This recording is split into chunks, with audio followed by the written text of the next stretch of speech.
चली दंड जात्रा उत्सव मुखर गंजाम जिला कला साहित्य संस्कृतिर गंताघर भाव बेस परिचित गंजाम जिला। तेबे जिलार अन्यतम लोककला हेउछि दंड जात्रा। विशेषकर दंड जात्रा को चैत्र मासरे देखा मिलता है। कहीं क्यों आवाहमान कालू प्रचलित हो आसुवा दंड जात्रा एवं आरंभ हो जाइछि। जात्रा दीर्घ 21 दिन धरी चलिबो। दुलुकुछि गाँ दांड उत्सव मुखर पूरा परिवेश आरंभ हो जाइछि गंजाम जिलार प्रसिद्ध लोकनृत्य दंड जात्रा। कविसूर्य नगर गुड़ियाली भली अनेक गाँव में दंड जात्रा आरंभ हो जाइथिबा बेले गाँ पोखरी रे पूजार्चना सह गाँ बुलिबा आरंभ कर दैछन्ती माँ कालिसी।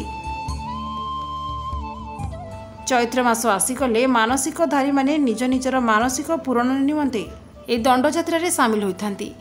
देहरे गेरुआ वस्त्र परिधान करने सांगकु हातरे मांक बाना और मयूर पिंछ धरी मानसिकधारी माने गाँ को गाँ बुली दंड ग्रहण करने सह दंड खेली।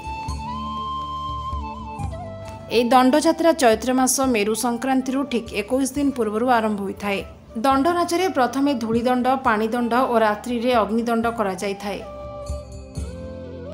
बाद्य और तुरीर ताले ताले दंडुआ मानसिकधारी माने चली माइल माइल बाट।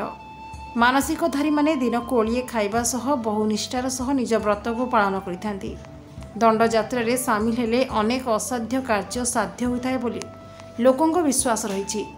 एभली परंपरा गंजाम जिले में बहु वर्ष धरी लगी रही बेले प्रत्येक वर्ष चैत्र मासरे आरंभ होई पणा संक्रांति रे एही यात्रा सरी थाए। ब्यूरो रिपोर्ट उत्कल खबर।